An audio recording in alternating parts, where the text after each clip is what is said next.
madaxweynaha dowladda federaalka ee Soomaaliya Xasan Sheekh Maxamuud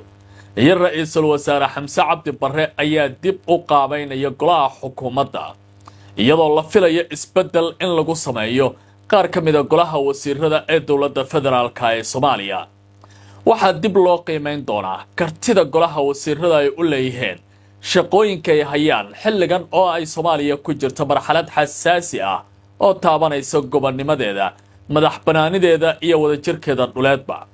wixii ka dambeeyay 26 bishii aynu ka soo gudubnay ee December markii nidaamka Israel uu aqoonsaday gobolada waqooyi ee loo yaqaan hadda Somaliland inay noqoto dawlad madax bannaan oo gobolka Geeska Afrika ku soo biirta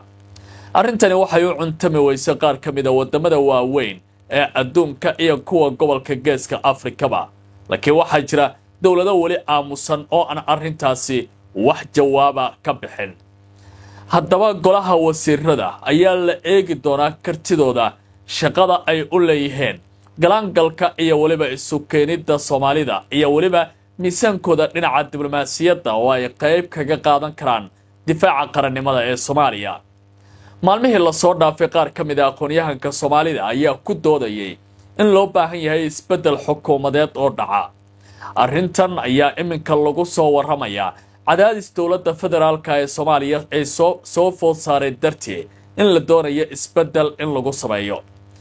haddaba arrintan uu qorsheynayo ra'iisul wasaare Xamse Cabdi Barre inuu ku dhaqaaqo madaxweyne Xasan Sheekh Maxamuudna uu soo jeedintiisa leeyahay waxay taaban doonaan xubno ka mid ah saaxiibada madaxweynaha filla Soomaaliya hadda jooga Xasan Sheekh Maxamuud iyo kuwa sida gaarka ah saaxiibada ula ah ra'iisul wasaaraha dowladda federaalka ee Soomaaliya markan dowladda waxay meesha ka saari doontaa arrintii la xiriirtay saaxiibtinimada iyo nasnuujintii siyaasadeed waxaana loo bixi doonaa karti shaqo iyo waliba kaalinta ay ku yeelan karaan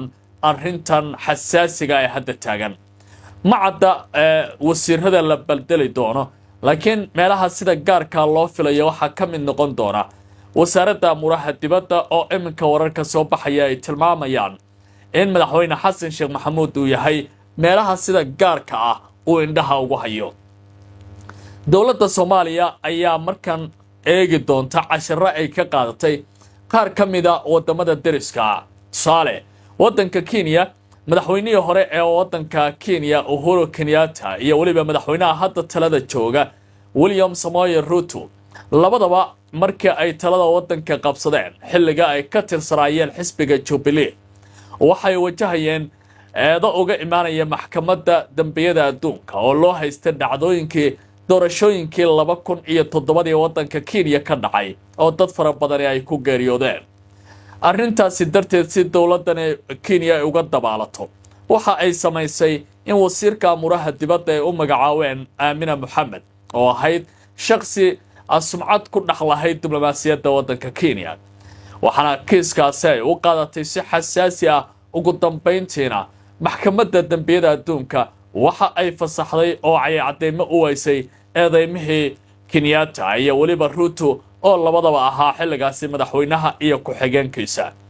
Soomaaliya oo arrintaasi ka duulaysa waxay markan wararka soo baxaya tilmaamayaan inay raadinayso wasiir arrimo dibadeed oo aqoon badan u leh shaqooyinka uu qabanayo macadda in go'aankaasi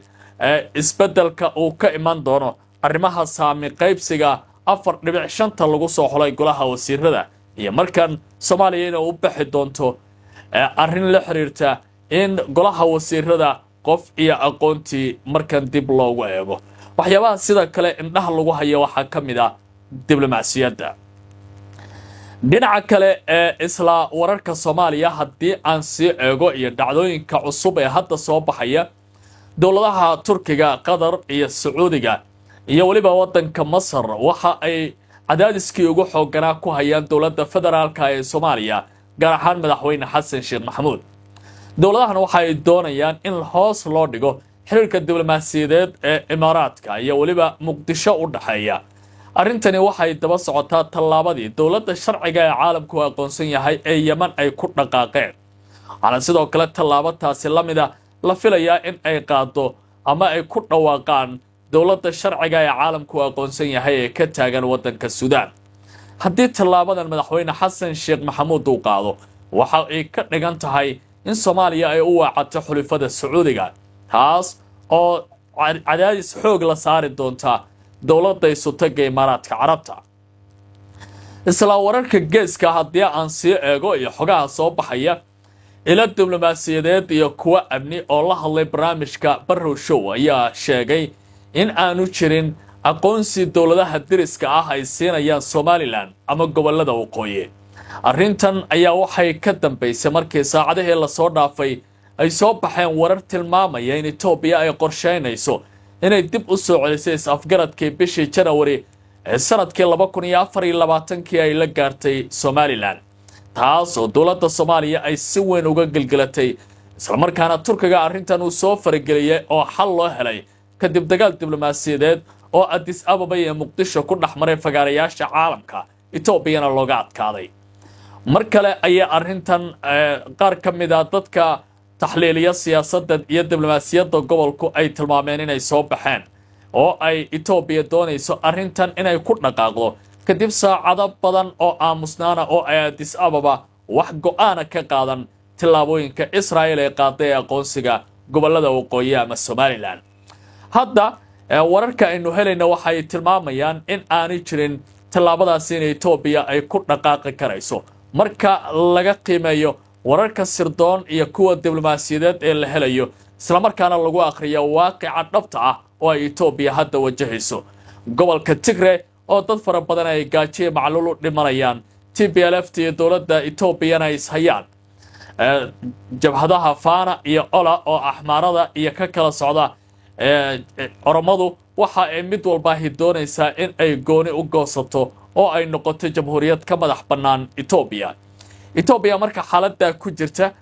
qubarada diblomaasiyaddu waxay tilmaamayaan haba yaraatee tillaabadaas inaanay qaadi karin. dowladda Kenya xiriir wanaagsan ayaa kala dhaxeeya dowladda federaalka ee Soomaaliya. Djibouti tallaabo adag ayay qaaday taas oo ka dhigan in isbedeladii ay doonayeen Somaliland iyo waliba dhaqdhaqaaqyadii ka imaanaya Israa'iil ay hadda u muuqanayaan sida diblomaasiyiinta ay ku doodayaan in ay dhicisoobayaan. ugu dambeyntii warbaahinta Israa'iil gaar ahaan kan nidaamka Tel Aviv oo maamulo ee kan la yiraahdo ayaa ku dhawaaqday in bishan January